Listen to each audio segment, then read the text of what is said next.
मलाई यो पनि हरिने दिएको मेरो स्टिल निकाल्नको लागि मात्रै म दुःख गरेर आएको मेरो हातमा स्टिल हाल्यो काम पनि कसैले दिँदैन फेरि उनीहरू जोड्न सक्छ नि यो टिका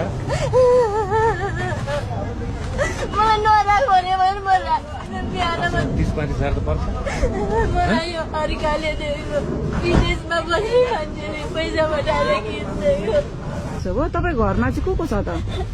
बाबु र आमाले बच्चा र म मात्रै श्रीमान चाहिँ श्रीमान अहिले घरै हुनुहुन्छ लमजुङमै हुनुहुन्छ। नानी चाहिँ कति वर्षको छ? 2 वर्षको छोरा कि छोरी? छोरा अनि कस्तो जिम्मा दिएर तपाईँ बाटोमा त्यतिकै होला नि कसैले हेर्दै होला नि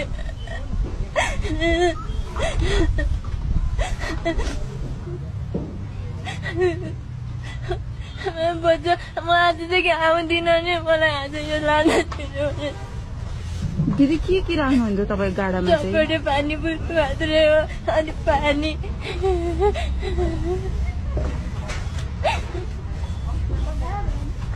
अब यो गाडा लगेर के गर्नुहुन्छ? कहाँ जानुहुन्छ तपाईँ? गाडा लगेर म बरु जति हुन्छ त्यति कोठाकै अगाडि बसिरहन्छु नि तपाईँ कोठा चाहिँ कता दिदी? नभए हुँदैन नभए घर लिएर जान्छु घरमा व्यवसाय गर्छु नि गाउँमा तपाईँ कोठा चाहिँ कता छ? कोठा थापाथलीमा थापाथलीमा। सुकुम्बासी टोलमा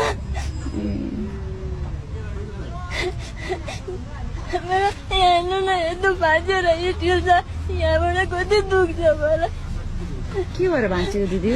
गाडी एक्सिडेन्ट मलाई आज यो लान दिनुभयो भने म अबदेखि कहिले त्यो रोडमा आउँदिनँ मलाई आजदेखि दिन छोड्नु दिनु न बाटोमा कति पिछो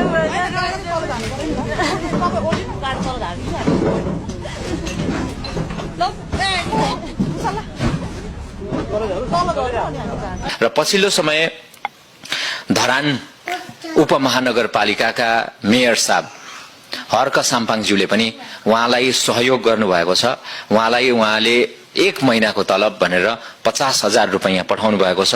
त्यो रकम पनि मसँगै छ। म त्यो रकम पनि म उहाँलाई हस्तान्तरण गर्नेछु शर्मिला तामाङजीलाई। मेयर साहबलाई अब के भन्न चाहन्छु भने जति पनि अब यो काठमाडौँको फुटपाथ छन् त धरान पनि छ फुटपाथ होइन म गएको छु धरान अब धेरै ठाउँ नघुमे पनि बजार एरियामा बसपारक एरियामा गएको छु तर त्यहाँ पनि छ फुटपाथ पसल अब हटाउने नहटाउने उहाँको ठाउँमा छ हटाए पनि एउटा व्यवस्थित गरेर पहिला काठमाडौँ जस्तो काठमाडौँमा बसेको हामी सडक पेटीमा बसेर गुजारा चलाउनेलाई जस्तो आँसु धरानमा बस्नेलाई नगर्नु होला हैन मैले त्यही भन्न चाहन्छु। अब जसरी बालिन दाइले हजुर सारालाई रुवाउनु भयो नि त्यसरी नै चाहिँ नरुवाउनु होला भन्न चाहन्छु र दाइ अहिले मेयरमा हुनुहुन्छ योभन्दा ठुलो ठाउँमा जान सक्नुहोस् त्यही भन्न चाहन्छु। मेरो तर्फबाट यो चाहिँ शुभकामना हैन ठुलै ठाउँमा गएको देख्न पाऊँ हैन अझै राम्रो होस् त देशको प्रधानमन्त्री बनेको देख्न पाउन हैन हजुर त्यही हो अब त्यही भन्न चाहनुहुन्छ। हुन्छ हाम्रो तर्फबाट पनि धरानका मेयर साहब हर्क साम्पाङज्यूलाई एकदमै धेरै धेरै धन्यवाद दिन चाहन्छौँ। उहाँको पीडा देखेर उहाँको पीडामा उहाँको घाउमा मलम लगाउने कोसिस गर्नु भएको छ र हाम्रो तर्फबाट पनि धरानका मेयर साहब हर्क साम्पाङज्यूलाई धेरै धेरै धन्यवाद दिन चाहन्छौँ। उहाँले खास गरी हाम्रो शर्मिलाजीको जुन घाउ छ त्यसमा मलम लगाउने कोसिस गर्नुभएको छ। उहाँको पीडालाई अलिकति शान्त बनाउने कोसिस गर्नुभएको छ। उहाँले आफ्नो 1 महिनाको तलब 50,000 रुपैयाँ पठाउनु भएको छ र उहाँलाई हामीले हस्तान्तरण पनि गरिसकेका छौँ।